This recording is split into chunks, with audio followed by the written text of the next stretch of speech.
हम जी दोस्तों, सुप्रभात। कपिल देव बरतवाल का प्यार भरा नमस्कार। आशा करते हैं आप लोग कुशल मंगल होंगे। हम भी कुशल मंगल हैं। आज दिन की नई शुरुआत कर रहे हैं नई ब्लॉग के साथ अपने ग्राम सभा बेड़ा से, और चलते हैं भाई साहब आज सिरा की ओर। जो कि अब तो भाई रुपाई तो नहीं हो रही है, क्योंकि रुपाई इस कारण नहीं हो सकती है क्योंकि एक तो जने नहीं हैं ज़्यादा, दूसरा बहुत ज़्यादा अब आफत है जो रुपये में, क्योंकि उसके दिन काफ़ी दिनों से पहले सामग्री करनी पड़ती है और सभी चीज़ें इकट्ठा करनी पड़ती है, बहुत मुश्किल हो जाता है। तो अब केवल दाल, थोड़ा सा झंगोरा वगैरह ही वहाँ बोया जाएगा और उसके बाद समापन किया जाएगा। तो आपको दिखाएंगे पूरे शेरा की क्या है कहानी और किस तरह की भाई साहब आजीविका चल रही है घर की, वो भी अपने वीडियो के माध्यम। साहब बच्चे भी छुट्टी का आनंद लेने बैठ गए हैं और ये कुछ दिनों के बाद नानी गाँव जाएंगे। अरे वाह, गजब यार, सुंदर। मौसम बहुत अच्छा हो रखा है। थोड़ी देर में सूर्य भगवान जी की तपन भी बढ़ जाएगी तो बताते रहेंगे हम। ओम इधर से हमारे सूर्य भगवान जी के दर्शन होते हैं नागधार की ओर से पूरब दिशा, बहुत खूबसूरत। तो हम पहुंच गए थे काफ़ी पहले यहाँ शेरा में, और यहाँ रोहिंत के खेत में हैं इस समय, देख सकते हैं इस समय हमारे भाई लगा रहे हैं। काफ़ी आधा तक हमने लगा दिया था, तो भाई साहब क्लियर हो गया है। इस समय यहाँ भी शेरा में रुपाई नहीं होगी, जो कि एक तो बहुत कम जने हो गए हैं, दूसरा ये रुपाई वाली बहुत ज़्यादा आफत थी। और एक क्षण वो भी था जब मैं संघर्ष करता था इस नहर के लिए, जो ठीक हमारे पीछे देख रहे हैं, और आज वो सिर्फ अधूरा रह गया है वह, क्योंकि नहर तो बनी है लेकिन भाई साहब हमारी रुपाई नहीं होगी, क्योंकि बार बार कह रहा हूँ जने कम होने के कारण और घर में जिस तरह की समस्या खड़ी हो रखी है वो तो आप जानते हैं। लेकिन सब कुछ एक साथ नहीं मिलता है, कभी कभी खोना पड़ता है भाई साहब। इस तरह से देख सकते हैं आप, इतने बड़े बड़े खेतों में केवल अब दाल ही बोई जा रही है। और बार बार कहा भी है कि सब चीज़ एक साथ नहीं मिल सकता है, लेकिन भाई साहब दुख तो होता है यार इंसान हो ना, क्योंकि लालच बड़ी भारी रहती है। बगल पर यहाँ पे बगल वालों ने बिजड़ा तैयार किया हुआ है, रोहिंत बोलते हैं, और बड़ी प्यारी लगती है यार। रुपाई का जो टाइम है ना भाई साहब, आंखों में अभी भी आता है, वो खुशी चमकती है। और ऐसा लगता है कि भाई साहब ये भी एक जो साल में एक बार ये त्यौहार आता है ना, तो सभी एक साथ खुशियाँ मनाते हैं। लेकिन वो खुशियाँ हमारे लिए मातम बन गई है।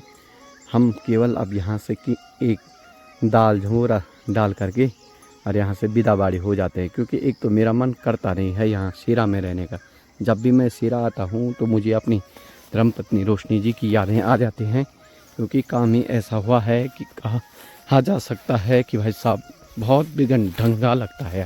क्योंकि क्या गलती हुई थी, कैसे करके मैंने ये संघर्ष किया था नहर के लिए, वो नहर के लिए संघर्ष तो जरूर पास हुआ, लेकिन उसमें कहीं सफलता में ऐसी त्रुटियां रह गई हैं जो कि अपने वीडियो के माध्यम से मैं बता रहा हूं। क्योंकि इस तरह की कोई भी गलती दोबारा मत करना, क्योंकि आपको भगवान एक ही बार मौका देता है, बार बार नहीं देता है। और घर संसार जब तक अपना बसा हुआ है वैसा तभी तक ठीक है। कोई दूसरा आपकी समस्याओं का समाधान सुन भी सकता है, लेकिन करने के लिए कोई तैयार नहीं होता है। तो इसके लिए, क्योंकि हम जहाँ तक बात कर रहा हूँ कि यहाँ शेरा में 11 परिवार रहते थे पतंजलि रठी के।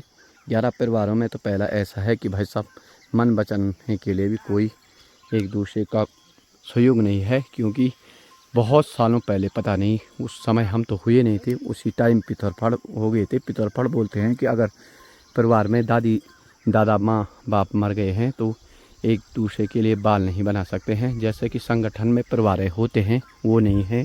और शायद चमोली ज़िला में ऐसा 11 परिवार हमारे होंगे ग्राम सभा पोखरी ब्लॉक ग्राम सभा बेड़ा मल्ला में, कि जो तकरीबन साथ नहीं रहते हैं भाई।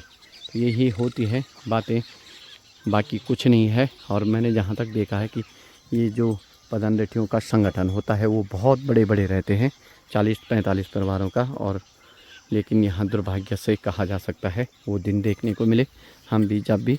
और इस समय लगा रहे हैं हमारे भाई साहब योगेश जी, आज साथ दे रहे हैं, छुट्टी है उनकी रविवार की।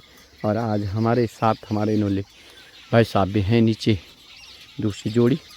और ये हैं यहाँ पर मोहन जी के पिताजी, जो कि अपने शेरों को तैयार करते हुए उनके साथ की धर्मपत्नी जो चाची जी हैं हमारी, बहुत खूबसूरत लगता है। ये है शेरा, बहुत याद आती है इनकी, क्योंकि कभी कभार उमा भी आ जाती है। मुझे तो बहुत दुख होता है कि इस तरह का हमको छोड़ कर के जाना पड़ता है और एक निहत्था खाली हाथ यहाँ से वापस लौटना पड़ता है। लेकिन बुजुर्ग कहते हैं जो होता है अच्छे के लिए होता है, और वो अच्छा कब होता है वो देखने वाली बात होगी। उस दिन हम भी कहेंगे भाई जो होता है अच्छे के लिए होता है, और सबका एक बार बुरा वक्त भी आता है और अच्छा वक्त भी आता है। तो देखते हैं। ओम जी।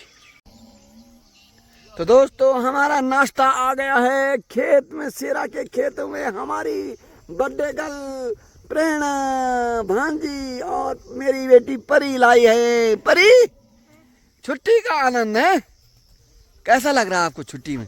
अरे बाबरे, अच्छा। और यहाँ पर हो गया है हमारा समापन रोहिंत की साइड।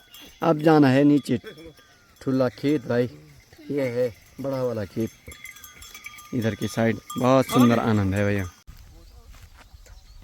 तो दोस्तों ये है यहाँ पर नुलिया भाई साहब के बैल, और नुलिया भाई साहब जो कि नीचे गैर से लगा करके कुरिया पे इधर आ गए हैं, और अब लगभग समापन होने वाला है। जिस तरह से 10 खेतों पर पूरी तरह से हमने धावा बोल दिया था कि आज जो सुपर संडे है उसका कमाल का मनाया जाएगा, और वही काम करते हुए दो जोड़ी बैलों की।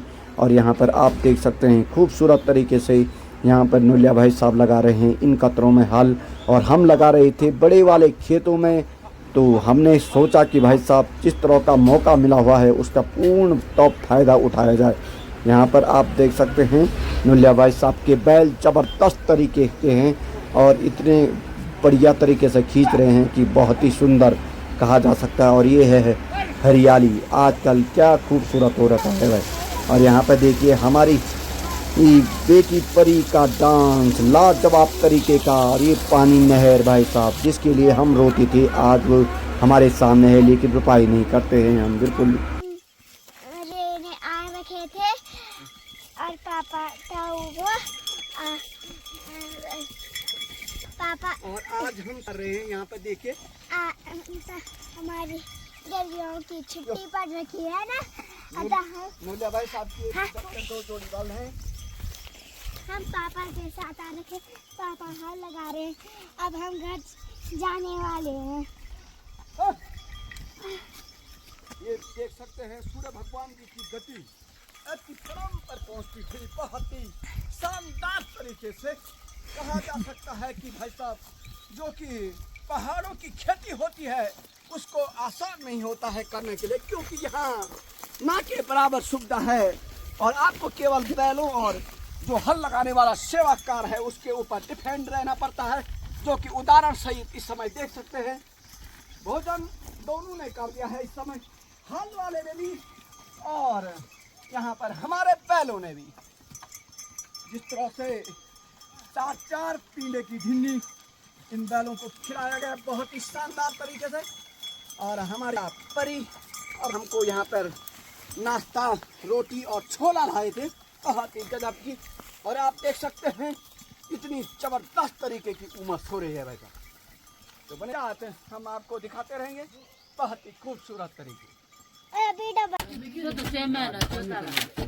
तो इस समय चावल बनाया जा रहा है भाई भैंस के लिए, और इसके सबसे बड़ा इलाज यही हो रहा है लास्ट, क्योंकि इसका पैर बार बार दुख रहा है, काफ़ी परेशानी हो रही है। तो यहाँ पर सभी ग्रामवासियों के द्वारा यहाँ पर जो कि भैंस के लिए अब चावल बनाया जा रहा है कि ताकि उसका पैर दुखे ना, और उसके आगे के पाँव से ही फिलहाल काम चलाना पड़ेगा, पीछे के 2 पाँव हवा में रखना पड़ेगा तब जा कर के होगा भाई। ये देखिए इस समय रात्रि का टाइम हो गया है 7 से ऊपर।